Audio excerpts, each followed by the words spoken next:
Another video from my other channel, Aline's Adventures, all about my nomad life. So this video is Carnivore in Switzerland, and that was my first time ever being back in my home country as a carnivore. I haven't been back to Switzerland for 8.5 years, and I even made 2 parts about it because apparently I had a lot to tell.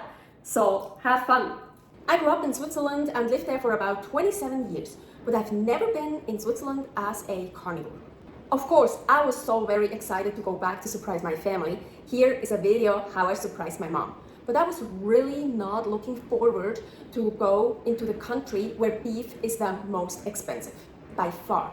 Look at this chart. Look at number 1, Switzerland, and then number 2, South Korea. The difference, that's huge. That's crazy. That's criminal. That should be illegal. My best friend kept telling me about that slaughterhouse in the back of a butcher in Lees, and there the meat apparently is the cheapest. How perfect! We were actually staying in Lees. We were doing trusted house sitters there, taking care of 2 super cute cats and an apartment. The prices were incredible for Switzerland, so we went there twice. The first time we got there, we just got stuff for a little bit over 63 francs. So here is the ground beef, and super lean, and I already ate quite a lot from it, so there was more. So hungry. And this is the goat. Yeah, old goat. And here is cow, not beef, cow. So, and here this is the lamb. Oh, look how beautiful. Here I even got a thicker one. The second time we bought a lot more for almost 200 Swiss francs. So we went to the butcher again, and this time, no, not the butcher, the slaughterhouse. And this time we got much more. Again, nice ground meat, ground beef. Here, tripe, have to clean it. Tongue, super fresh, just from today. It might be even a calf's tongue. This is the mutton with bones. He had some horse, so we said, oh sure, we get that too. Here, that's cow. He asked if we want goblet, or I forgot what the other one was, so we took goblet. So it's kind of like a ribeye, T-bone. And here is the veal. Yeah, this is veal without bone. 10 francs per kilogram. You get that. You don't get that cheaper anywhere, I'm telling you. And here, that's our ribeye. Nice. Yeah, super cool. And really, in Switzerland, I don't think you can get meat cheaper than there. Super cool. Of course, it wasn't the best, highest quality meat, but I think it's super cool. They also do emergency slaughtering, and they also sell cow, not just beef.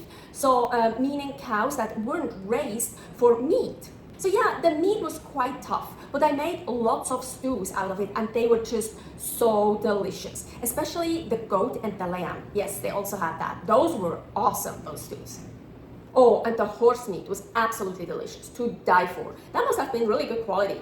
I ate it mostly raw, so super delicious. That's how horse meat should be eaten anyways. Carpaccio or tartare. It's so mild, and horse meat is very lean, and it will dry out when you cook it. And it will develop kind of a sweet taste, almost a little bit like liver, that I'm really not a fan of. I don't really like that taste, so it's so much better raw.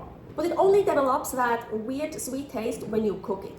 So yes, I did cook a little bit of the horse to give it a little bit of a change, because I bought quite a big piece. But then usually I sliced it very thinly and ate it raw, carpaccio or the tartare. But then when I wanted to cook it, I sliced it much thicker, and I put it in a very hot frying pan and just basically just very quickly, so the outside was a bit seared and the inside was still completely raw, and that was also very delicious, but still so much better raw.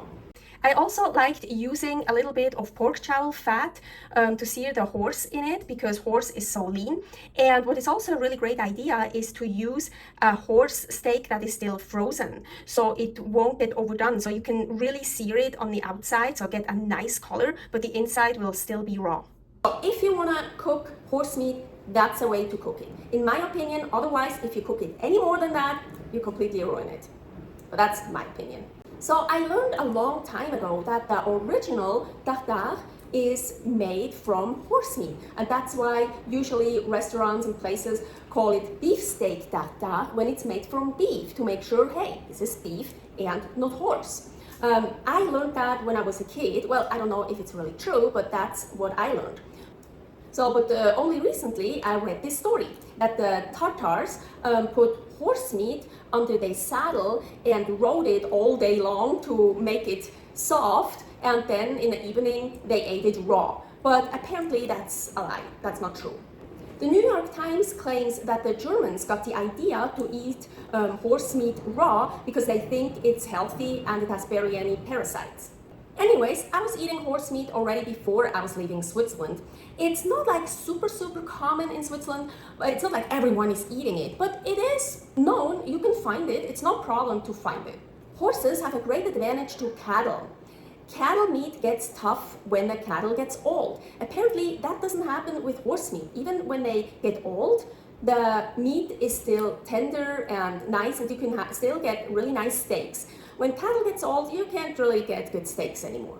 The beef tripe I got wasn't washed. Of course, it was from the slaughterhouse, not from a nice butcher. So I washed it and it smelled. I washed it and cooked it for a long time until I could peel off that black layer. But then when I cooked it, it was really a strong flavor, but it was really good. I loved it. I loved it the best fried in some tallow, in some fat, and then tripe chips. Ooh, that was delicious.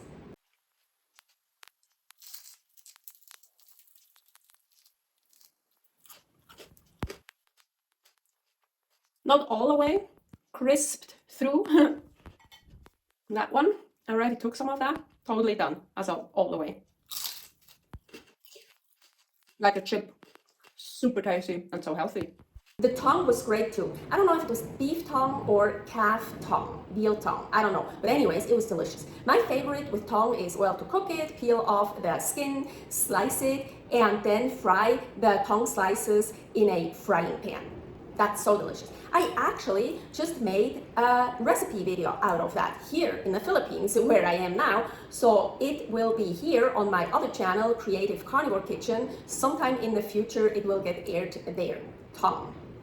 We went to Aldi to go shopping, and there was a lot on reduced price. But 10%? Only 10%? What the fuck? So far, everywhere we've been, where there was meat on reduced price, it was at least 20%. Or 30%, or even 50%, but 10%? Typical Switzerland. Everything is already so expensive, and then they're stingy as well. So we were in Switzerland from December 20th, 2024 until January 6th, 2025. And after Christmas, right after Christmas, we went back to Aldi, and suddenly there were so many reduced priced items, meat of course, 20% off, 50% off.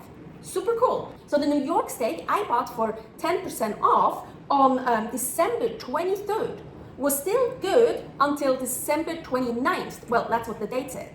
6 days. That's crazy. So far in all the other countries we've been, you don't get reduced priced items that are still good for so long, for almost a week. So now I figured it out, and I think that's actually super cool. In Switzerland, or well, at least in Aldi, they reduce the prices already very early, so something that's still good for 6 days, but only 10% off. So, and the closer it gets to the date, the last date where they can sell it, the more it gets reduced. So then it gets reduced to 20% off, then maybe 25 or 30%, and then 50%. But they start very early on. So I have to say, I have to admit, that is actually super cool. Don't forget to subscribe here. This was part 1 about being a carnivore in Switzerland. Part 2 will follow very soon. Stay happy, stay healthy.